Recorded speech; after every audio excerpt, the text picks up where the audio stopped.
জয় গুডগান sir, আপনার শুভ নাম কি? আমার নাম অনুপ বিশ্বাস, আমি নদিয়া থেকে আসছি আর এখানে আছি মুর্শিদাবাদে ভাবসালা, যেখানে আমার একটা টিম কাজ করে। স্যার, কি পজিশন মানে আপনি হোল্ড করেন? আমি বর্তমানে এমবার টিমে আছি। আচ্ছা স্যার, তো আজকে আপনার এই মানে উৎসাহে বা আপনার অ্যারেঞ্জমেন্টে বা আপনার প্ল্যানিংয়েই এই পুরো আপনার টিম ছিল আপনার সাথে, বাট এই যে মস্তিষ্ক প্রসূত যে একটা ভাবনা, এত বড় একটা প্ল্যান আপনি নিলেন, মানে প্রথম দিকে মানে নিশ্চয়ই আপনার একটা ভাবনা ছিল যে হয়তো থাকেই যে এত বড় প্রকল্প, কি অভিজ্ঞতা ছিল? দেখুন, প্রথমত হচ্ছে গুডডটের বিভিন্ন স্টল বিভিন্ন জায়গায় হয়, সেখানে আমি কয়েকটা স্টলে গেছি, কলকাতাতেও গেছি কেষ্টপুরে। তো সেখানে গুডডটের প্রোডাক্ট ইউজ করে তার এত সুন্দর রেজাল্ট, মানে আমার এত ভালো লেগেছে, টেস্ট এত ভালো লেগেছে। তো আমার মনের মধ্যে একটা ইচ্ছে ছিল যে আমার এলাকাতে করবো, মানুষকে আরও পরিচিতি করাবো গুডডটের, কারণ গুডডটের প্রোডাক্ট আমার বাড়িতে কন্টিনিউ ইউজ হয় এবং তার যে বেনিফিট সেগুলো আমরা খুব জানি, কিন্তু সাধারণ মানুষ এটাকে ঠিকভাবে ব্যবহার না করতে পারার জন্য, প্রসেসটা না জানার জন্য সেইভাবে এটাকে ইউজ করতে পারে না। তো আমার মনের মধ্যে এসেছিল যদি আমরা একটা ফুড ফেস্টিভ্যাল করতে পারি যেখানে গুডডটের প্রোডাক্ট টেস্ট করাতে পারে মানুষকে, তাহলে এর ওপর মানুষ আসক্ত হবে এবং তারা নিজের ফ্যামিলিকে ভালো রাখবে। একদম স্যার, একদম গুডডটের বিষয়টাই হচ্ছে যে হেলদির বিষয়। একদম। তো আমার এই চিন্তা ভাবনাটাকে আমি আপনার সঙ্গে আলোচনা করেছি, হ্যাঁ, আলোচনা করেছি এবং আমার টিমের সঙ্গে, আমার যে ডাইনামিক টিম তাদের সঙ্গে আলোচনা করেছি, তার সবাই আমাকে বলেছে স্যার এটা খুব ভালো হতে পারে।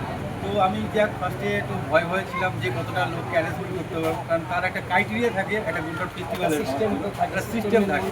তো সিস্টেম আমি কতটা করতে ম্যানেজমেন্ট করতে পারবো সেটা আমার উপরেই কনফিউজ ছিলাম আমি নিজে। কিন্তু আমার অ্যাক্টিভ টিমের সঙ্গে কথা বলে যেটা বুঝতে পারলাম যে ক্রাইটেরিয়া আছে এটা আমরা আরামসে পূরণ করতে পারবো, এবং আমরা সেটা দেখলামও আজকে যে আপনারা তার প্রায় 1.5 গুণ করে ফেলেছেন। এইরকম একটা মানে উদ্দীপনা, এইরকম একটা উৎসাহ নিয়ে এইরকম একটা ফেস্টিভ্যাল, আপনার মানে এই ফেস্টিভ্যালটা সম্পর্কে আপনি মানে কতটা এক্সাইটেড যে মানে দেখার পরে যে এত বড় হলো, যে আপনার কতটা এক্সাইটেড, আপনার কতটা ভালো লাগছে আপনার নিজে? ভালো তো অবশ্যই লাগছে, কিন্তু এর পেছনে সব থেকে বড় যদি হাত থেকে থাকে তো সিসি স্যারের গুরুকুলে গুডডট নিয়ে যে আলোচনাগুলো হয় সেগুলো আমার টিম সেগুলোকে শুনেছে, বুঝেছে, তারাও আমাকে সহযোগিতা করেছে। তো সব থেকে ভালো লাগলো যে এখানে প্রথমে 3000 টিকিট নিতে হবে। 3000 টিকিট মানে হচ্ছে 60,000 টাকার টিকিট, ক্লিয়ার? তো আমার ডাউট ছিল কত টিকিট আমি সেল করতে পারবো, কিন্তু অন গড বলছি আমার অ্যাক্টিভ টিম এবং পরিস্থিতি 3000 টিকিট আপনার একদিন, মানে অলরেডি আমাদের 12 তারিখে ফুড ফেস্টিভ্যাল, 11 তারিখের মধ্যে পুরো টাকা আমার হাতে চলে এসছে। শুধু এটাই নয়, সব থেকে মজার কথা হচ্ছে আরও 3000 এক্সট্রা টাকা আমার হাতে এসছে। টিকিটের এত চাহিদা একদম যে লোকের যে উৎসাহ, এত লোক একসঙ্গে, এত ভিড়, আপনারা পুরো মানে যে লিডারশিপ ছিল তারা এতটা সামলেছে, পুরো সিস্টেমেটিক ভাবে প্রোগ্রামটা হলো। আমরা যারা এসছি মানে এত মানে যারা টিম এসছে উদয়পুর থেকে এসছে তারাও মানে এত আনন্দ পেয়েছে, আমরা এত খুশি হয়েছি পুরো বিষয়টা নিয়ে, এবং এত লোকেও ভীষণ আনন্দ পেয়েছে, উৎসাহ পেয়েছে। এটা তো আপনার নিশ্চয়ই বলবেন যে তারাও আনন্দ নিয়ে গেছে আজকে। খুব আনন্দ পেয়েছে স্যার, সব থেকে ভালো আনন্দ পেয়েছে প্রোডাক্ট টেস্ট করে, কারণ তারা এতদিন বুঝতো না যে প্রোডাক্টটা কীভাবে ইউজ করতে হয়, কীভাবে রান্না করতে হয়। তো এখানে আমাদের সীমা ম্যাডাম আছেন যিনি আমাদেরকে রান্না শিখিয়েছেন, প্লাস গুডডটের যে টিম আছে যারা এত সুন্দর রেসিপি তৈরি করেছে এবং আমাদেরকে দিয়েছে। অনেস্টলি বলতে কি কিছু রেসিপি মানে কিছু আইটেম ছিল, যেরকম আপনার আচার টিক্কা, যেটা অ্যাকচুয়ালি করে পাইনি, অনেকেই পাইনি। পকোড়া তৈরি হতে যতটুকু টাইম লাগবে হয়ে যাচ্ছে, 100 গুণের 1 গুণ লাগছে শেষ এত ভালো করে, কিন্তু অনেকে প্যাকেট করে বাড়ি নিয়ে গেছে, এটা সব থেকে ভালো। এবং এর জন্য পুরো শ্রেয় যাচ্ছে গুডডটের, কারণ প্রোডাক্টের দম না থাকলে স্যার প্রোডাক্ট যায় না।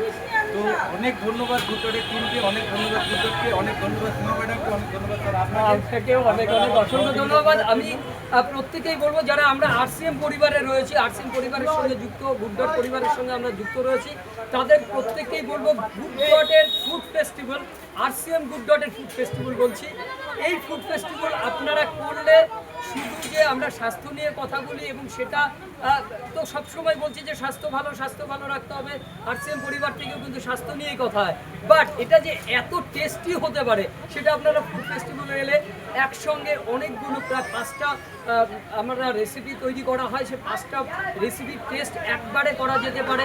পরবর্তীতে আপনাদের বিজনেস কী করে ভালো হতে পারে সেখানে তার কিছু ডিসকাশন হয়, এবং পরবর্তীতে দেখা যায় যে এত উৎসাহ থাকে, এত উদ্দীপনা থাকে পুরো টিমের এই ফুড ফেস্টিভ্যালে আশা করে আপনারা শুনলেন স্যারের কাছ থেকে। স্যার মাঝখানে আমার একটা কথা একদম বলবো, sure, sir. স্যার উদ্দীপনার কথা বললো। আমি এখানে অনেক লোকের মধ্যে একটা সাড়া পেলাম যে স্যার আইটেম আরো বাড়ানো স্যার। একদম বুঝতেই Item আরো পারছেন যে বাড়ানো যায়, এই কথাটা আইটেম তারা- বাড়াতে হবে এবং এই প্রোডাক্টগুলো দিয়ে গুড ডটের যতগুলো প্রোডাক্ট ছিল সেগুলো নিয়েও আমরা আলোচনা করেছি। আর যেটা রয়েছে, যেটা সীমা ম্যাডামের কথা বললেন যে সুদূর কলকাতা থেকে এসছেন, ওনাকে আমরা বলেছি উনি হচ্ছে গুড শেপ ট্রেনার হিসেবে এসছেন। তো গুড শেপ ট্রেনারের কথাও হলো যে কী করে ট্রেনিং নিতে পারেন। তো এত কিছু একটা ফেস্টিভ্যালে পাওয়া যায়। তো আমরা সেটাই বলবো যে আরসিএম পরিবারের সঙ্গে যারা যুক্ত রয়েছেন প্রত্যেকেই নিজেদের এলাকায় আপনারা এই অভূতপূর্ব যে সাড়া পাওয়া যায় এই ফুড ফেস্টিভ্যালে, RCM good dot food festival আপনারা নিজেদের এলাকায় অবশ্যই করেন। তো আজকে স্যার অসংখ্য ধন্যবাদ আপনাকে।